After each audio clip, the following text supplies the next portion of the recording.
नमस्कार मैत्रिणींनो, रंजना किचनमध्ये तुमचं अगदी मनापासून स्वागत आहे। आज आपल्याला बनवायची आहे चटकदार श्याम सवेरा मिरची। कशी बनवायची? लाल भडक मिरची आहे, छान तोंडाला चव देणारी। घरामध्ये होत्या, पटकनी म्हटलं काहीतरी तोंडी लावण्यासाठी करावा। भाजीला काही नव्हतं, नुसती वरण केलं होतं आणि तोंडी लावण्यासाठी काहीतरी चटकदार, म्हणून म्हटलं चला श्याम सवेरा मिरची करून तर पाहू। उकळत्या पाण्यात घालून आता एक कढई घेतलेली आहे, त्याच्यात मीठ घातलेलं आहे आणि छान आपल्या मिरच्या घालून घ्यायच्या आहेत, उकळायला ठेवायच्या आहेत आणि शिजून घ्यायच्या आहेत। थोड्याशाच मिरच्या आहेत, 100 ग्रॅम इतक्याच आहेत, जास्त नाही आहेत, पण त्याच्याच इतका छान चटकदार रेसिपी होते का तुम्ही जेवताना तोंडाला चव देणारी ही रेसिपी नक्कीच करून पहा, आवडेल अशी। आणि भाकरीसोबत आपण खाऊ शकतो, वरणाबरोबर भाताबरोबर तोंडी लावायला खाऊ शकतो, किंवा चपाती असली तर चपातीबरोबरसुद्धा खाऊ शकतो। आणि संध्याकाळीच्या भुकेला आपण काहीतरी नाश्ता बनवतो, त्याच्याबरोबरसुद्धा तोंडी लावू शकतो। आता त्यासाठी काय घेतलेलं आहे? बडीशेप, जिरं आणि धणे। एक चमचा बडीशेप आहे आणि थोडंसं जास्त धणे आहे आणि जिरं। आता काय घालायचं आहे त्याच्यामध्ये? आपल्याला थोडीशी मेथी दाणेही घालून घ्यायचे। मैत्रिणी, मेथी दाण्याने अगदी अप्रतिम चव लागते त्याच्यामध्ये। आणि थोडेच घालायचे मेथी दाणे, आपले 10-15 असे, जास्त घालायचं नाही, नाहीतर मग कडू होतो थोडंसं, पण हे असे थोडे घातले का चव अप्रतिम येते त्याची। आता छान घोळून झालेलं आहे आपलं, आणि आपल्या मिरच्यासुद्धा शिजून घेतल्या होत्या, त्या काढून घेतल्यात आणि थंड झाल्यात। त्याला थोडासा मध्ये आपण चिरा देऊ।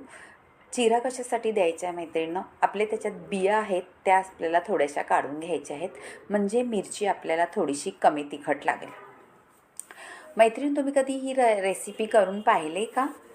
आणि नसली पाहिली तर नक्की करा, अगदी मस्त, कधीही खाऊ शकतो आणि तोंडाला चव नक्कीच येणार। आजारी माणूस असलं तर त्यांनाच्या तोंडाला चव नसते, असं काही तिखट आणि चमचमीत खायला दिलं का त्यांच्या खरंच तोंडाला चव येते। नक्कीच करून पहा आणि रंजना किचनला लाईक करा, शेअर करा, कमेंट करायला विसरू नका आणि सबस्क्राईब करा। अगदी झटपट 2 मिनिटात होणारी रेसिपी आहे। तुमच्याकडे घरात भाजीला काही नसलं तर हा पदार्थ नक्की करून पहा आणि वरणासोबत तुमचं खरंच पोट भरेल, पण मन भरणार नाही अशी रेसिपी तयार होते। आता चिरा घालून घेतलेला आहे आणि आपण ज्या पाण्यामध्ये उकळल्या होत्या मिरच्या मिठाच्या, त्या मिठाच्या पाण्यात परत घालून घ्यायच्या आहेत आणि छान असं थोडंसं वरून दाबायचं आहे, म्हणजे आपले सगळ्या बिया निघून जातात आणि आपल्याला तिखट न लागता मिरची आपल्याला मिळते। ही पहा, झटपट निघते, काहीही वेळ न लागता आपल्या बिया बाजूला झालेल्या आहेत आणि हे पाणी फेकून द्यायचं मैत्रिणी, तिखट खूप असणार आहे। आता कढईमध्ये आपल्याला तेल घ्यायचं आहे गरम करून थोडं, हे पहा झालेलं आहे तेल गरम करून, आणि 2 चमच्यापेक्षा थोडं जास्त घेतलेलं आहे तेल। तेल जास्त थोडं टाकायचं, म्हणजे महिनाभरसुद्धा ही मिरची तुमची टिकू शकते, राहणार तर नाहीच कारण इतकी भारी होते, पण जर तुम्हाला जास्त करायची असली तर महिनाभर खरंच टिकते ही मिरची, काहीही वेळ न म्हणजे बुरशी वगैरे काही न लागता राहते आणि बाहेरसुद्धा राहते फ्रीजमध्ये न ठेवता। आता तेलामध्ये जिरं आणि मोहरी टाकलेली आहे आणि आपला लसूण ठेचून टाकलेला आहे, तो सुद्धा साल न काढता टाकलेला आहे ठेचून। आता वरून आपल्याला मीठ टाकायचं आहे चवीनुसार, आपल्या मिरच्यांच्या अंदाजाने। थोडं मीठ जास्त टाकायचं म्हणजे टिकली जाते मिरची आणि तिखटही होत नाही। आता मीठ घोळवून घेतल्यानंतर फोडणीमध्ये वरून आपल्याला मिरच्या घालून घ्यायच्या आहे।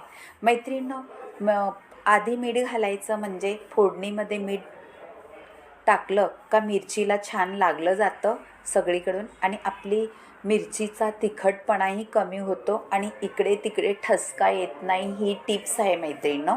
जर तुम्ही तेलात मीठ घातलं आणि वरून मिरची घातली किंवा फोडणी दिली तर आपल्याला ठसका अजिबात येत नाही। आता हळद घातलेली आहे आणि आमचूर पावडर घालायची आहे मैत्रिणींनो। आमचूर पावडरनी खूप मस्त चव येते त्याला। आणि ही भरड करून घेतलेली आहे धणे, जिरे, बडीशेप याची आणि मेथी दाणे। भरड करायची आहे, जास्त बारीक करायची नाही, म्हणजे ती दाताखाली आली का मस्त अप्रतिम चव लागते. आता सगळे व्यवस्थित आपल्याला परतून घ्यायचे आहेत हे जिन्नस आपले, आणि नक्की करून पहा. बाय बाय मैत्रिणींनो, भेटूया अशाच नवनवीन रेसिपीमध्ये. तोपर्यंत चटका मिरचीचा किंवा सवेरा मिरची नक्की करून पहा, आणि रंजना किचनला लाईक करा, शेअर करा, कमेंट करायला विसरू नका. तुमच्या मैत्रिणीसोबतसुद्धा हा चटका शेअर करा, त्यांनाही आवडलं तर कमेंट करायला सांगा. Bye bye. आणि इतकी भारी लागते का ताटात ठेवलं तर मन एकदम त्याच्याकडेच वळून बघतं, इतका छान. हे पहा, सुंदर दिसायला, कलरही अगदी भारी आलेलाच आहे.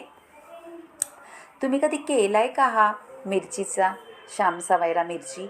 आणि केली असली तर जरूर कळवा. Bye bye.